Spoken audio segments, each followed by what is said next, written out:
Biblia, hermano, en el libro de Apocalipsis, capítulo 17.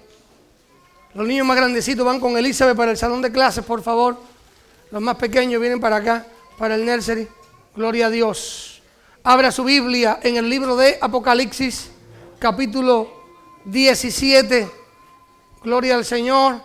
Y hermanos, la Biblia nos enseña de que Dios salva al pecador, de que Dios levanta al caído. La Biblia nos enseña que Dios restaura lo que ha pasado, lo que hemos vivido, lo que hemos enfrentado. Gloria a Dios.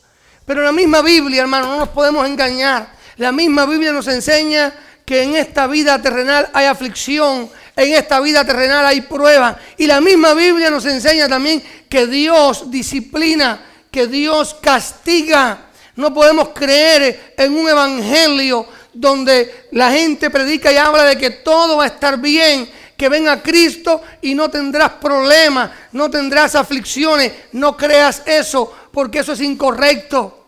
La misma Biblia nos habla de la realidad y de la dureza de esta vida terrenal. Y Apocalipsis capítulo 17, hermano, por eso es que no tenemos que tener temor por el libro de Apocalipsis, porque Apocalipsis es un libro que nos va a ayudar, nos va a exhortar, nos va a animar a vivir en santidad, a hacer lo que a Dios le agrada. Gloria a Dios. Y si usted va a Apocalipsis capítulo 17, recuerde que el capítulo 17 de Apocalipsis habla sobre Babilonia y el capítulo 18 habla sobre la caída de Babilonia. Recuerden que Babilonia, muchos creen, desde la época del nacimiento de la iglesia, muchos creían que Babilonia era Roma. Allí que tenía que ver con el imperio romano. En Roma actualmente está la sede de la iglesia católica, y los creyentes, los primeros cristianos, creían que esa Babilonia de la cual habla la Biblia tiene que ver con Roma. Otros creen que Babilonia se está refiriendo a la ciudad de Babilonia. Recuerden la Babilonia antigua, el imperio babilónico, donde estuvo aquel hombre de Dios, aquel profeta y aquel hombre de gobierno llamado Daniel, el cual propuso en su corazón no contaminarse con la porción de la comida del rey, ni con el vino que él bebía. Y Daniel sufrió por ser cristiano. Daniel era aquel hombre que oraba 3 veces al día, que clamaba a Dios, que confiaba en Dios. Y aun cuando pusieron un edicto que todo aquel que en el término de 30 días orara a algún Dios que no fuera allí, que no se le pidiera a Nabucodonosor, sería condenado y echado al foso de los leones. Sin embargo, Daniel siguió confiando en Dios, y aun cuando fue echado al foso de los leones, Dios estuvo con él. Dios no lo libró del foso, pero sí lo libró a Daniel de que los leones le hicieran algo. Es decir, que muchas veces Dios no nos libra de las pruebas. Muchas veces Dios no nos libra de la tribulación. Muchas veces Dios no nos libra de la enfermedad. Eso es una realidad. Pero hermano, Dios sí va a estar con usted y te va a fortalecer y te va a ayudar en el momento de prueba. Allí en Babilonia, aquellos 3 jóvenes, Sadrach, Mesach y Abednego, que fueron lanzados al horno de fuego, pero el Señor estuvo con ellos. El imperio babilónico existió, fue real, tuvo poder, llevó a israelitas, a judíos, desde Jerusalén, deportados hasta Babilonia, presos en el extranjero. 70 años sufrió el pueblo de Israel de deportación de parte del imperio babilónico. Después del imperio babilónico, recuerden que vino el imperio medo-persa. Los medo-persas fueron los que derrotaron al imperio babilónico. Después del imperio medo-persa vino el imperio greco-macedónico. Recuerden aquel gran líder militar, aquel hombre con grandes estrategias llamado Napoleón Bonaparte. Y después del imperio greco-macedónico vino el imperio romano. Y cada uno de estos imperios están descritos, están aquí en la Biblia, porque tienen que ver con Israel, tuvieron que ver con el pueblo de Dios y está registrado históricamente. Cada uno de estos imperios tenía costumbres, culturas, conceptos contrarios a la palabra de Dios. Y estas culturas, costumbres y conceptos y estilo de vida fueron pasando de un imperio a otro, del babilónico al medo-persa, del medo-persa al greco-macedónico, del greco-macedónico al romano, y estas culturas y costumbres serán absorbidas por el imperio, por el gobierno del anticristo, el cual va a gobernar el mundo durante la tribulación y la gran tribulación. Y cuando en la Biblia usted lea Babilonia, y usted va al capítulo 17 y 18 de Apocalipsis, Babilonia, muchos creen que será que la ciudad de Babilonia será reconstruida, será levantada, y durante la tribulación y la gran tribulación va a jugar un papel importante, porque se va a unir al gobierno del anticristo. Otros creen que no será en Babilonia, sino que será en Roma. Y otros creen no tanto en una ciudad, no tanto en un lugar geográfico específicamente, sino que creen que son esos conceptos, culturas, actitudes que han ido pasando de un imperio a otro, de una generación a otra, y que ha afectado el cristianismo a través de los tiempos, conceptos mundanos anticristianos. Ahora, Apocalipsis 17, versículo 1. Vino entonces uno de los 7 ángeles que tenían las 7 copas y habló conmigo diciéndome: ven acá y te mostraré la sentencia.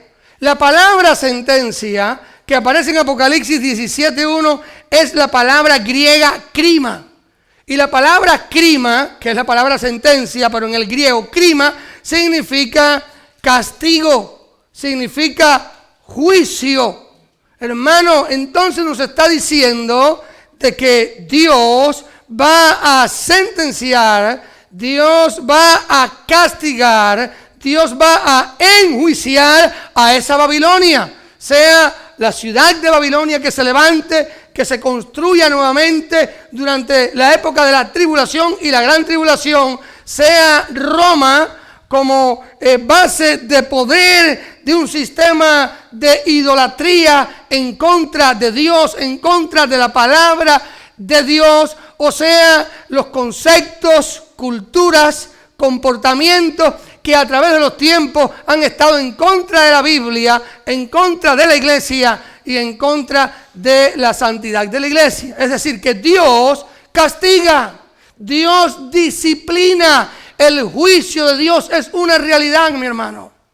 Sí, la Biblia habla del amor de Dios y Dios es amor. Tenemos que creer que Dios salva, Dios restaura, Dios levanta, Dios bendice, Dios prospera, Dios cuida al creyente. Pero también tenemos que creer que Dios disciplina, que el juicio de Dios es una realidad, que el castigo de Dios es una realidad. Y hermano, ¿sabía usted que Dios castiga? El juicio de Dios viene sobre aquellos que no son creyentes y sobre aquellos que son creyentes, sí. Sobre el no creyente para que busque de Dios. Sobre el no creyente para que se arrepienta, para que conozca a Dios. Y sobre el creyente para que se consagre. La palabra de Dios nos va a reprender. La palabra de Dios nos va a corregir. La palabra de Dios nos va a confrontar. Entonces, como iglesia, tenemos que hablar de un Dios de amor, de un Dios de misericordia, sabiendo que las misericordias de Él son nuevas cada mañana. Pero también tenemos que hablar de que Dios es amor, pero que Dios es fuego consumidor. No podemos ignorar esa parte de Dios. Y la sentencia, el juicio, el castigo, la crima de Dios en griego, un día vendrá sobre esa Babilonia, sobre esa ciudad, ya sea en Babilonia, ya sea en Roma, o sobre ese sistema que ha luchado a través de los tiempos en contra de la iglesia, conceptos mundanos anticristianos que tanto han afectado al cristianismo a través de los tiempos. Y la sentencia vendrá porque, hermanos, será la preparación para el gobierno de Cristo, para que el gobierno de Cristo sea establecido, con la cual, versículo 2, han fornicado los reyes de la tierra y los moradores de la tierra se han embriagado con el vino de su fornicación. Es decir, que esa cultura, ese estilo de vida, ese comportamiento, esos conceptos que tuvieron estos imperios anticristianos en contra de Dios, en contra del pueblo de Dios, esa manera, ese estilo de vida fue pasando de un imperio a otro, de una generación a otra, y hermanos, ha afectado a todas las generaciones a través de la historia de Dios. Y hermanos, Babilonia, ese sistema tristemente ha afectado a los moradores de la tierra y me llevó en el espíritu, versículo 3, ¿a quién? A Juan, ¿a qué lugar? Al desierto. Y vi a una mujer sentada. Hermano, cuando usted lee allí en el capítulo 17 y 18, la palabra ramera o mujer es lo mismo, es Babilonia. Babilonia, ya sea una ciudad, ya sea un sistema contrario a Dios. Y me llevó allí el espíritu del desierto y vi a una mujer, es lo mismo que la gran ramera, es lo mismo que Babilonia. A una mujer sentada sobre una bestia, esa bestia es el anticristo. Es decir, que Babilonia, ya sea como un sistema anticristiano o como una ciudad donde se levantará un poder contrario a Dios y contrario al cristianismo, va a trabajar en unión con la bestia, que aquí en este caso es el anticristo, el que va a gobernar el mundo en los últimos días durante la tribulación y la gran tribulación. Dice aquí la palabra, sentada sobre una bestia escarlata llena de nombres de blasfemia, que tenían 7 cabezas y 10 cuernos. Vamos a ver en el resto del capítulo la explicación de estas 7 cabezas y de estos 10 cuernos. Y blasfemia, es decir, una actitud en contra de Dios, una actitud en contra de lo que Dios ha dado en su palabra. Y la mujer estaba vestida de púrpura y escarlata y adornada de oro, de piedras preciosas y de perlas, y tenía en la mano un cáliz, una copa, cáliz es copa, una copa de oro lleno de abominaciones, es decir, de pecados y de la inmundicia de su fornicación. Es decir, Babilonia, ¿cuántos han leído sobre los jardines colgantes de Babilonia, de la Babilonia antigua? ¿Cuántos han visto fotos impresionantes, increíbles? Una de las maravillas del mundo antiguo. Babilonia como ciudad fue esplendorosa, fue terrible. Lo que está sucediendo actualmente en el Medio Oriente es muy triste, porque estos terroristas están destruyendo todas las ciudades, están saqueando los museos, los lugares donde hay historia, lo están destruyendo completamente, hermano. Pero las ciudades del mundo antiguo eran increíbles, de maravillosas. Las construcciones en la antigüedad, ¿cuántos han visto construcciones? Lugares, ciudades con construcciones, con calles, bien antiguas. Era increíble los arquitectos, la sabiduría que el hombre tenía. Es decir, que Babilonia, ya sea que se reconstruya como ciudad y recupere el esplendor y la gloria, ya sea en Babilonia, ya sea en Roma. Yo nunca he ido, bueno, no he ido en Italia, mucho menos a Roma. ¿Cuántos han ido aquí a Roma? ¿Quién ha ido a Roma aquí? Es precioso las construcciones, es la arquitectura bien antigua.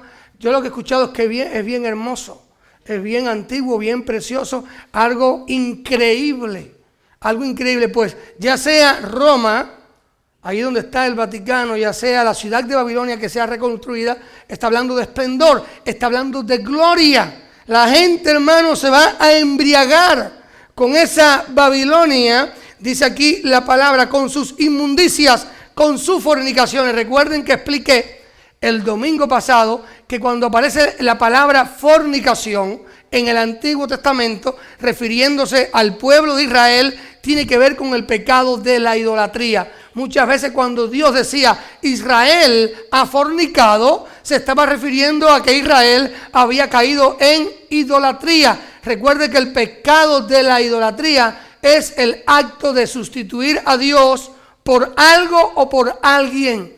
Cuando algo o alguien en tu vida ocupa el lugar de Dios, usted está cayendo en el pecado de la idolatría. Y una de las cosas que ha hecho Babilonia como imperio, como ciudad, ¿saben cuántos ídolos tenía la Babilonia antigua? 1500 ídolos, 1500 dioses que ellos adoraban y veneraban como dioses verdaderos.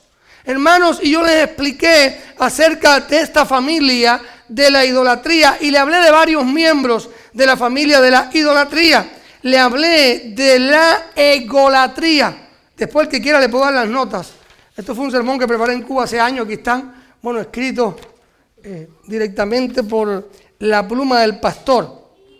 Esta familia, la egolatría, la morfolatría, la sensolatría, la homolatría, la zoolatría y la demonolatría. ¿Qué es eso? La homolatría es el culto que el hombre se rinde a sí mismo. Homo es hombre y tría es ídolo. Recuerden que la idolatría es el acto de sustituir a Dios o por algo o por alguien. Y cuando usted le rinde culto a un hombre, está cayendo en el pecado de la homolatría, dándole culto a un hombre. Hermanos, los dictadores a través de los tiempos que han exigido, que han pedido que los pueblos le rindan culto a ellos. Y donde quiera usted va a ver una foto allá del dictador y la gente tiene que venerarlos. Ellos son los que tienen la razón. Hay que hacer las cosas como ellos dicen y los que se le opongan, ¿qué les va a pasar? Los van a exterminar. Yo conozco gente así. ¿Cuántos cubanos conocemos gente así? Sí, hermano, Fidel Castro es un dictador.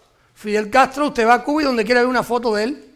Entonces la gente le rinde culto a él. Él llegó y se puso en el lugar de Dios. Eso es homolatría. Usted, cuando usted pone a algo o a alguien en el lugar de Dios, usted está siendo un idólatra. Y si usted pone a su esposa en el lugar de Dios, perdone que le diga, usted está cayendo en el pecado de la homolatría, el culto al hombre. O si usted pone a sus hijos, hermano, ámalos, quiéralos, ayúdalos, apóyalos. Pero no los pongas en el lugar de Dios. La familia es un regalo de Dios.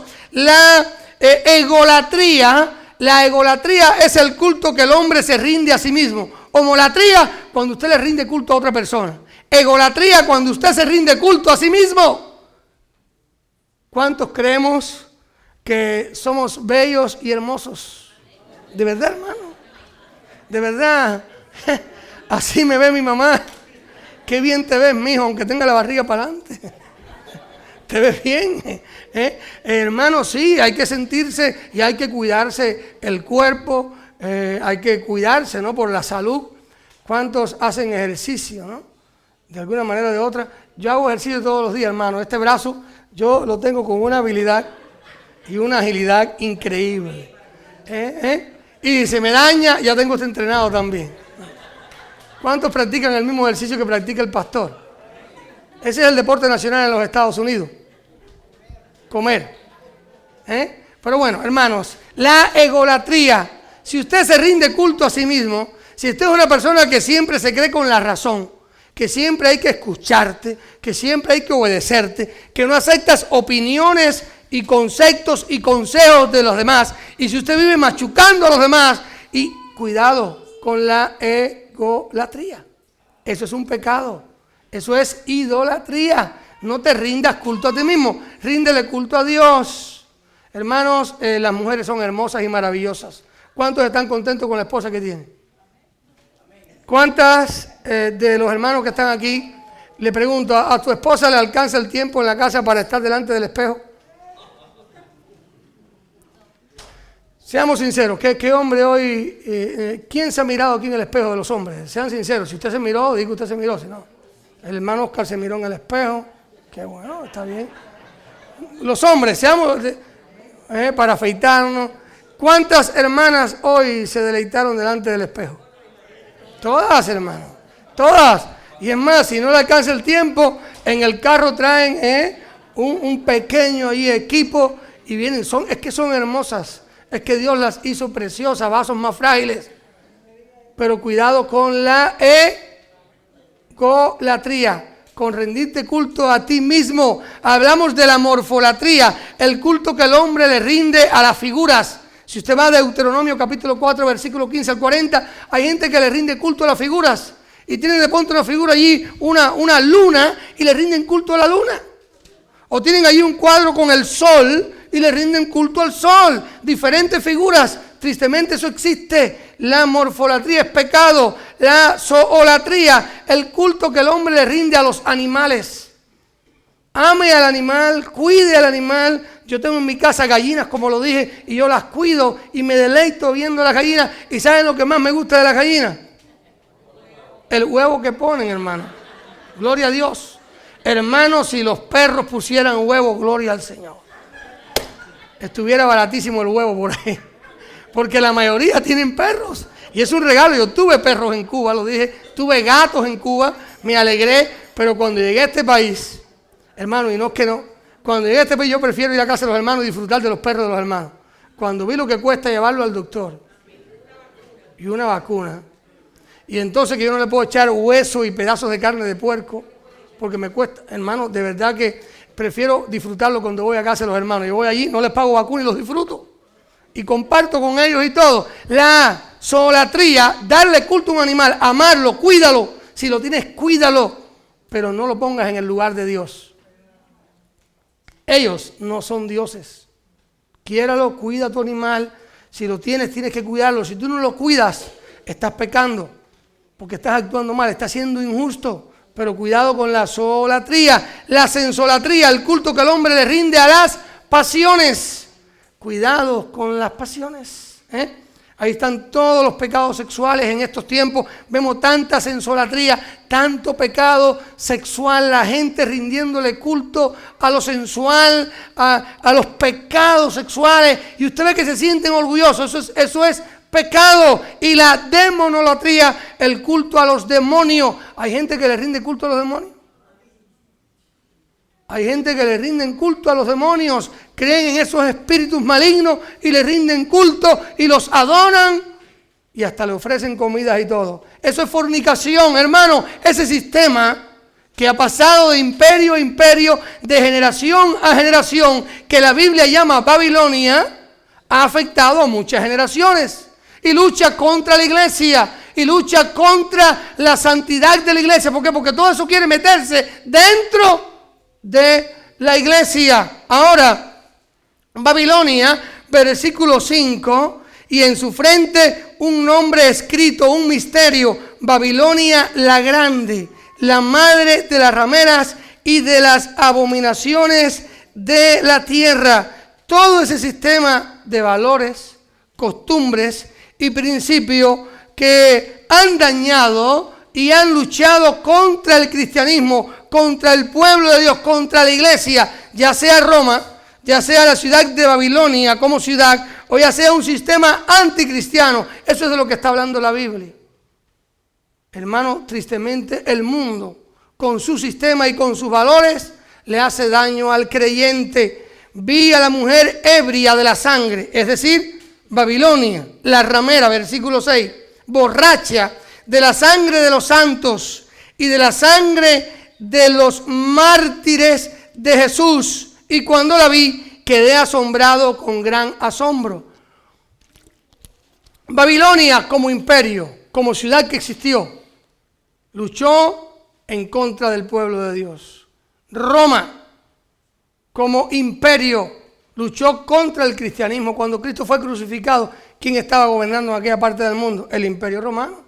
Nerón mató a los creyentes, a los cristianos, los persiguió, alumbraba los jardines del palacio con los cuerpos de los creyentes en la fe, los amarraba, los ataba y les prendía candela. hermano, ya sea Babilonia, ya sea Roma, o ya sea ese sistema de valores y costumbres en contra del cristianismo, le ha hecho daño al evangelio, le ha hecho daño a la iglesia y va a estar ebria de la sangre de los santos. Muchos han muerto por causa de Cristo. En este mismo momento, hermano, en el Medio Oriente, busquemos varios países, leamos las noticias. Los cristianos están huyendo porque están siendo perseguidos por causa de todos estos grupos terroristas. Los están matando, los están masacrando, los están acribillando. Dios tenga misericordia. De hecho, en Sudán hay que orar. Hay un matrimonio de pastores que el día 1 de diciembre los van a llevar a la horca por predicar a Cristo. Increíble. Los van a ahorcar, hermano. En el 2015 que eso sucede, está sucediendo. Gracias a Dios porque vivimos en este país. Oremos por este país, ¿verdad? Donde no somos perseguidos, donde podemos predicar el evangelio. Pero estoy preocupado, le voy a decir por qué.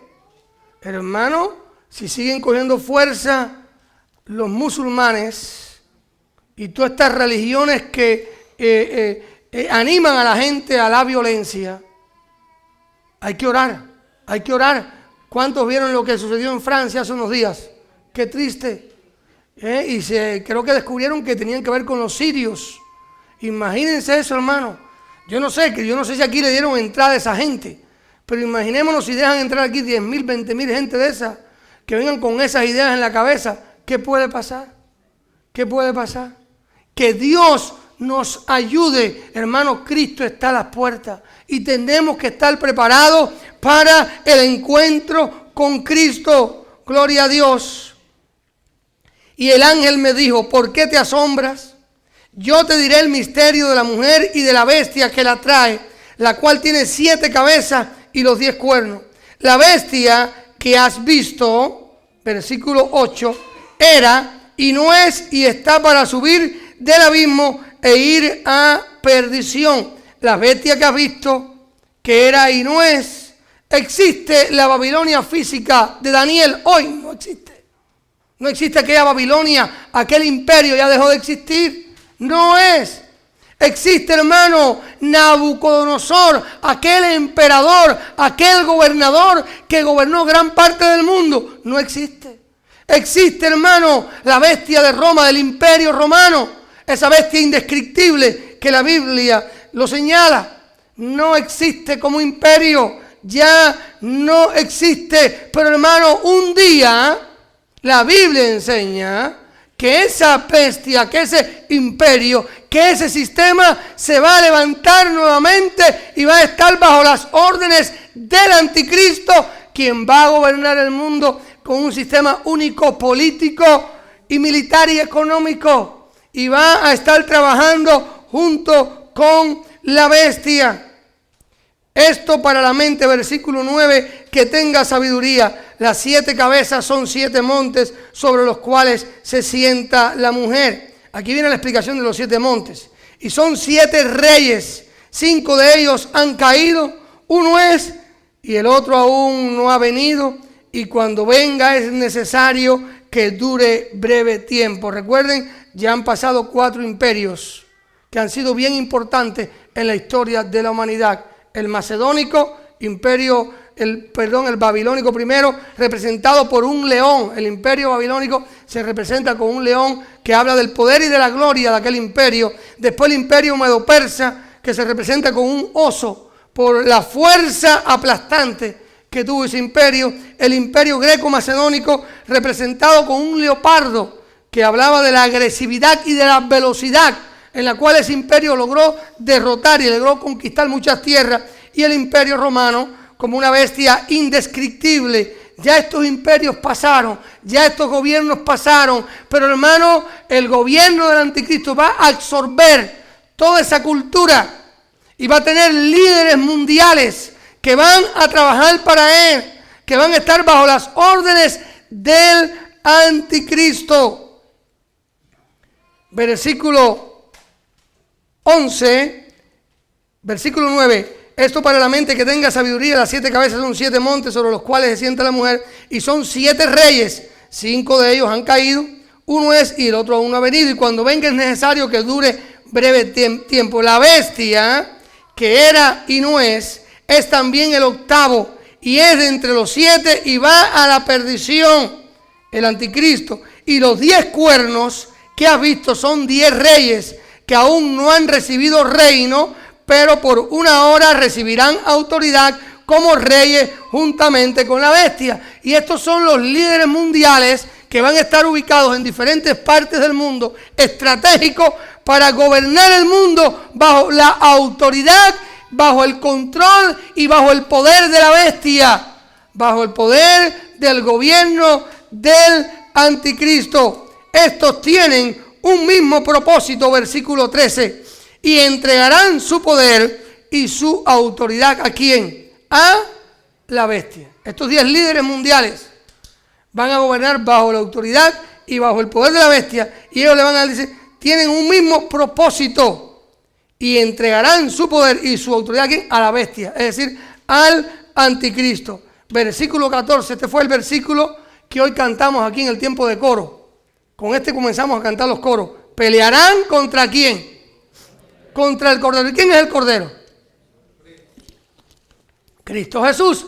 Es decir, que el gobierno del anticristo, de la bestia, junto con estos 10 reyes que le van a dar toda la autoridad y todo el poder del anticristo, van a pelear contra Cristo. A través de los tiempos, ¿contra quién ha sido la lucha? Contra Cristo. Van a pelear contra el Cordero. ¿Pero qué va a pasar? Y el Cordero, versículo 14, los vencerá. Gloria a Dios. Si Dios es con nosotros, ¿quién contra nosotros? Hermano, usted está en Cristo. Usted está en Jesús de Nazaret.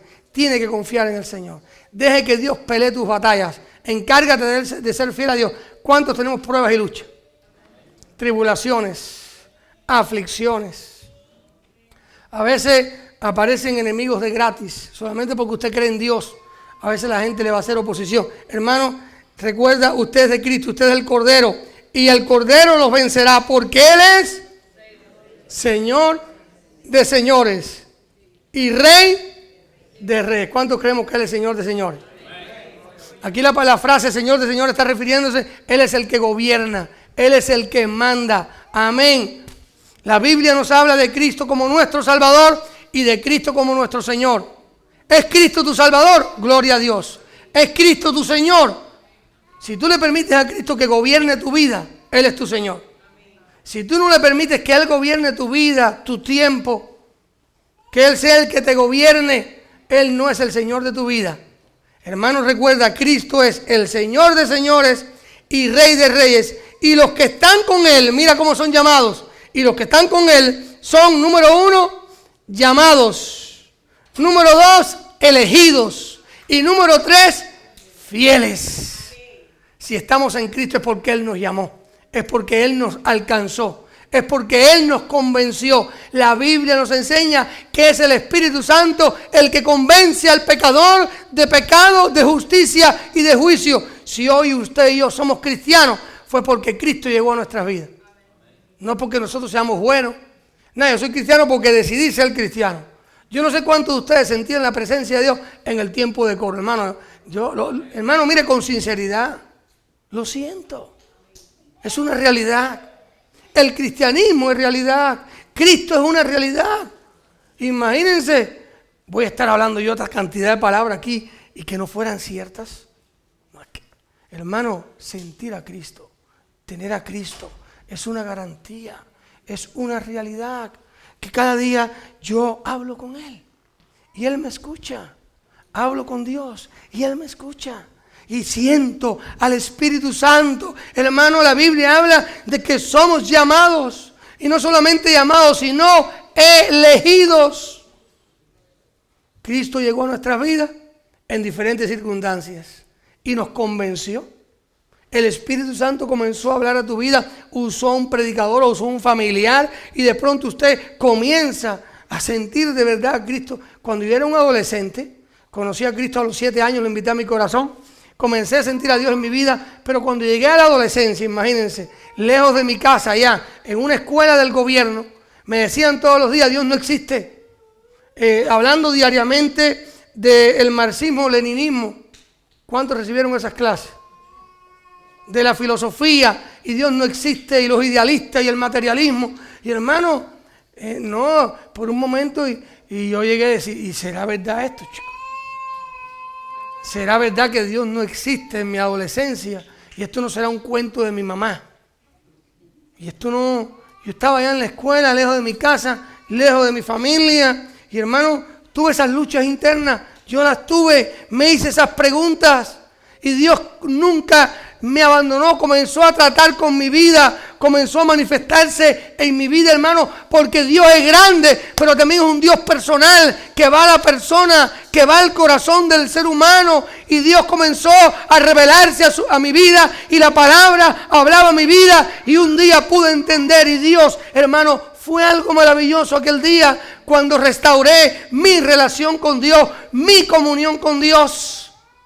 Dios obró en mi corazón de tal manera poderosa, gloria a Dios, porque es Dios el que viene y te convence, es el que te llama, es el que te elige. Dice, y fieles, los que tenemos a Dios, debemos de ser ¿qué cosa? Fieles. La fidelidad tiene que ser una realidad en tu vida y en mi vida, hermano. Todo este sistema babilónico, mundano, anticristiano, ha luchado contra la iglesia, ha luchado contra Cristo, ha luchado contra la santidad de la iglesia. Seamos realistas. La gente, hermano, a veces dice, yo creo en Dios, pastor, yo creo en Dios. Amén, gloria a Dios que crees en Él. Pastor, yo entregué mi corazón a Cristo, gloria a Dios. Pero si sigues robando, ¿serás cristiano? Claro que no, mi hermano. Eso es el labio para afuera. Si sigue mintiendo y haciendo lo mismo, ¿será cristiano? Claro que no. El que lo conoce, el que conoce a Cristo, es transformado por el poder de Cristo. Gloria a Dios. Es transformado. Llamados, elegidos y fieles. No quiere decir de que usted no falle, de que usted no... Sí, hermano, somos santos que a veces pecamos y no pecadores que a veces somos santos. Nuestra mayor experiencia es la de vivir en santidad. Y hay una lucha permanente del mundo, de este sistema mundano y anticristiano, contra usted, contra la fe, contra la iglesia. Me dijo también, versículo 15, las aguas que has visto donde la ramera se sienta, la mujer... Babilonia es lo mismo, que has visto donde la ramera se sienta, son pueblos, muchedumbres, naciones y lenguas. Es decir, que ese sistema babilónico, ya sea como imperio, como ciudad o como Roma, o como un sistema de valores y costumbres en contra del cristianismo, hermanos, han afectado a todo el mundo. Han afectado a todo el mundo. El mundo viene y afecta tu vida. Y los 10 cuernos que viste en la bestia, estos líderes mundiales que van a estar junto a la bestia, estos aborrecerán ¿a quién? A la ramera, a Babilonia, ya sea la ciudad reconstruida, ya sea Roma, la van a aborrecer y la dejarán desolada. Es decir, que Babilonia, que va a estar unida por un tiempo al anticristo y al gobierno del anticristo, antes de que termine la gran tribulación, la van a destruir. Y la dejarán desolada y desnuda y devorarán sus carnes y las quemarán con fuego, porque Dios ha puesto en sus corazones el ejecutar lo que Él quiso, ponerse de acuerdo y dar su reino a la bestia. Dios lo va a permitir al anticristo, hasta que se cumplan las palabras de Dios. Hermano, a través de la historia Dios ha puesto a pelear a veces a los enemigos de su pueblo entre ellos. Vaya a la Biblia para que usted vea, vaya a la palabra. Si usted va, por ejemplo, a segundo libro de las Crónicas, capítulo 20, allí la victoria sobre Moab y sobre Amón, puede buscarlo después. Josafat, aquel rey que humilló su corazón, que ayunó, que llevó al pueblo a pedirle perdón a Dios, a ayunar porque venía una batalla contra Moab y contra Amón. Ellos se humillaron, ellos clamaron a Dios, el profeta habló. Y hermano, cuando van a pelear contra los moabitas y contra los amonitas, ¿qué pasó? Ya estaban muertos porque se fajaron entre ellos. Muchas veces Dios pone a nuestros enemigos a pelear entre sí y después nos da la victoria, porque Dios obra poderosamente, Dios obra milagrosamente. Pastor, entonces cuando se faja mi suegra con mi suegro es de Dios, pastor. No, hermano, no lo piense así. Tu suegra y tu suegro no son tus enemigos. Son la bendición que Dios usó para traerte el regalo tan grande que se llama esposa, o que se llama esposo. ¿Cuánto decimos amén? Gloria a Dios. No podemos permitir, ¿no?, que los conceptos son conceptos de verdad del mundo que se han enraizado en el corazón de la gente. Entonces la gente de verdad que cree a veces que la suegra es la enemiga y el suegro es no, hermano, eso no es del Señor. Ay, pastor, pero es que se portan tan mal. Pero hermano, no piense así como el mundo piensa. Mire, es una bendición que yo tenga en mi casa a mi mamá. Yo no sé cómo le va a mi esposa, porque a mi mamá no es mi suegra, es mi mamá. Pero espero que a mi esposa le vaya bien con mi mamá. Amén. ¿Cuántos conviven aquí con la suegra y con el suegro? ¿Quién convive aquí? ¿Y cómo les va? ¿Cómo les va? Bien. Y di lo contrario para que tú veas. Bien, gloria a Dios. Amén. Y Tito está contento, está tan contento que la fue a buscar allá a Maryland. Ven para acá, te quiero en mi casa. Tú me regalaste a mi esposa. Te amo, ven para acá. Yo te voy a mantener. Por favor, cocina, suegra. Hermano, es un regalo de Dios. No podemos permitir que los conceptos del mundo no vengan. La familia es un regalo de Dios. Tenemos que aprender, es difícil, hermano, tenemos que aprender a convivir como familia. ¿Cuánto decimos amén? Ahí en mi país dicen que la familia es como el sol. La familia, pastor, es como el sol. ¿Y cómo? Sí, pastor, la familia de cerca te quema, de lejos te alumbra. No, mi hermano, no creas eso. La familia es un regalo de Dios. Es una bendición disfrutar. Claro que a veces entre más lejos más nos queremos. Entre más lejos hasta nos extrañamos y todo. Bueno, hermanos, ¿qué les quiero decir? Que, hermano, Dios pone a veces a pelear a nuestros enemigos entre ellos para que ellos se destruyan, para así dar la victoria. Y eso es lo que Dios va a hacer al final de los últimos días, durante la tribulación y la gran tribulación. Pondrá en guerra a Babilonia, a ese sistema o a esa ciudad, a pelear contra el anticristo. Y ellos van a destruir a Babilonia, la van a destruir. Versículo 18. Y la mujer que has visto es la gran ciudad que reina sobre los reyes de la tierra. Como dice la parte final del versículo 17, hasta que se cumplan las palabras de Dios. ¿Cuántos creemos que las palabras de Dios se cumplen? Hermanos, Dios nos está llamando a vivir en santidad. Dios nos está llamando a confiar en Él. Recuerda, pelearán contra el Cordero, pero el Cordero los va a vencer. Confía en el Señor. Pídele al Cordero que te defienda. Acércate a Cristo cada día y confía en el Gloria. Un cántico especial nos trae acá la hermana. Gloria al Señor. Vamos a deleitarnos mientras los diáconos pasan al frente. Tenemos servicio de Santa Cena hoy, por favor. Los diáconos pasen al frente, hermanos. Vamos a orar antes de que la hermana comience a cantar el himno. Vamos a orar. Gloria a Dios.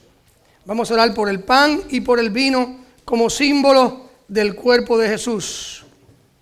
Amén. Recuerde, hermano, que para participar de la cena del Señor lo tenemos que hacer dignamente, porque si alguien lo hace indignamente, juicio come y bebe para sí. Vamos a hacer una oración. Esto es pan, esto es vino.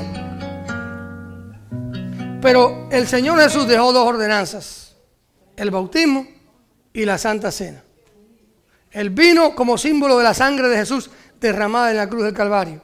Y el pan como símbolo del cuerpo de Jesús que sufrió allí en la cruz, que llevó sobre su cuerpo nuestros dolores, nuestros pecados, nuestras enfermedades, y por su llaga, por su sufrimiento, fuimos nosotros curados. Yo le voy a pedir a los diáconos, por favor, que cojan ahí, acá. Sí, uno de ellos coja de ambas partes.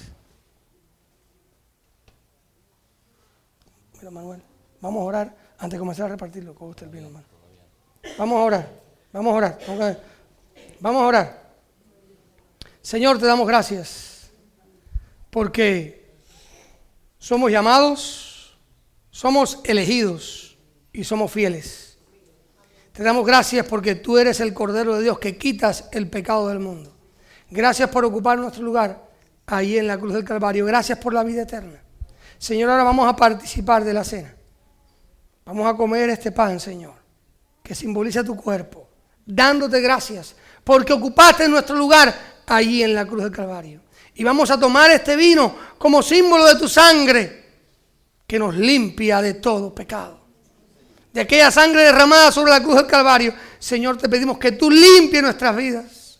que tú laves nuestros corazones, que tú nos ayudes de ti y nos ayudes a vivir en santidad como a ti te agrada.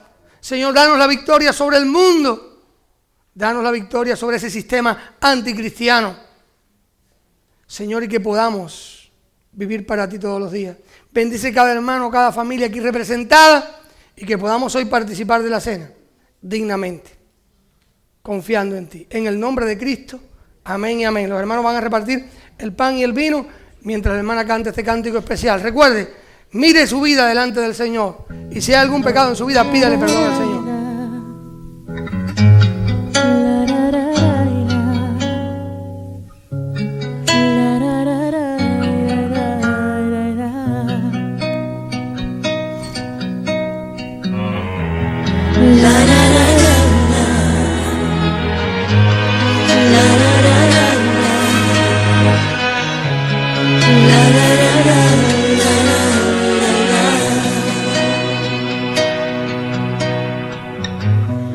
Espíritu Santo, tercera persona divina, santo eres tú.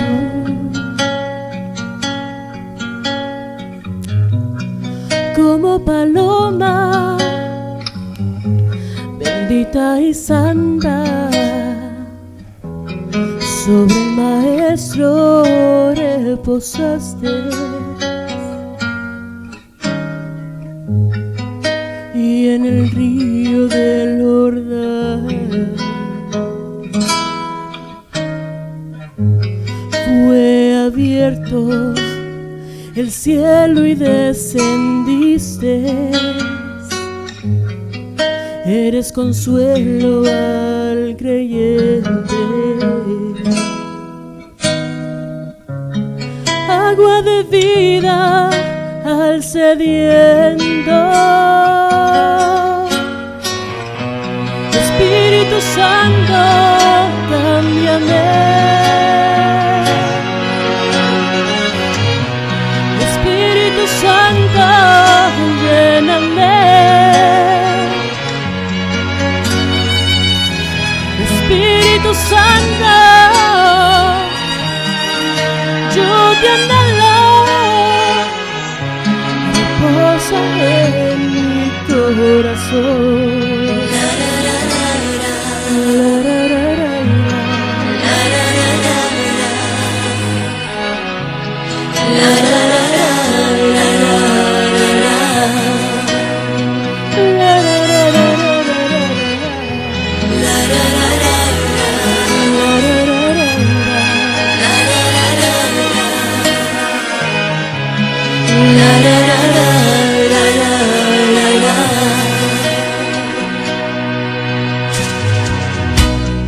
En el principio tú te movías sobre la faz de las aguas.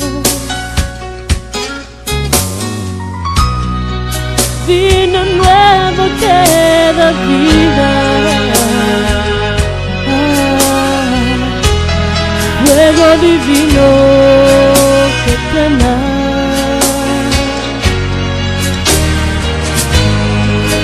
No espera tu llegada.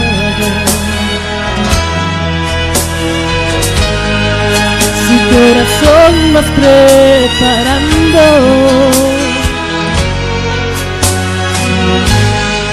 para las bodas que se acercan. Oh Salvador, te esperamos. Espíritu Santo, cámbiame. Espíritu Santo, lléname. Lléname, lléname. Espíritu Santo, yo te anhelo. Reposa en mi corazón.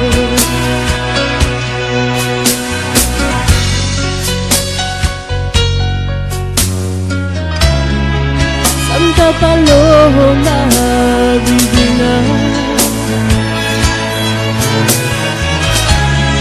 eres única en tu soledad.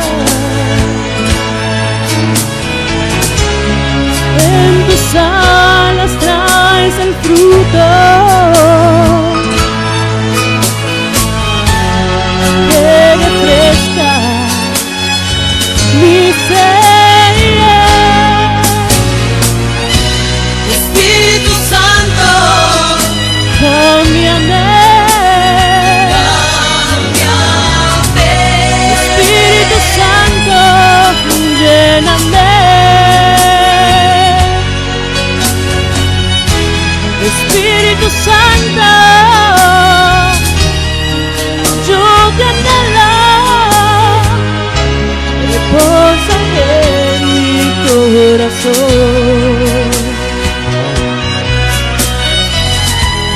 Espíritu Santo, yo te anhelo, reposa en mi corazón.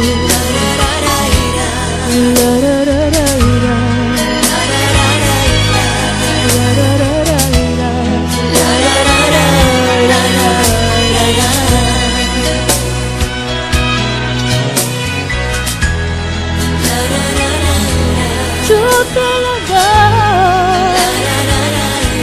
sí, mi Señor, mi corazón.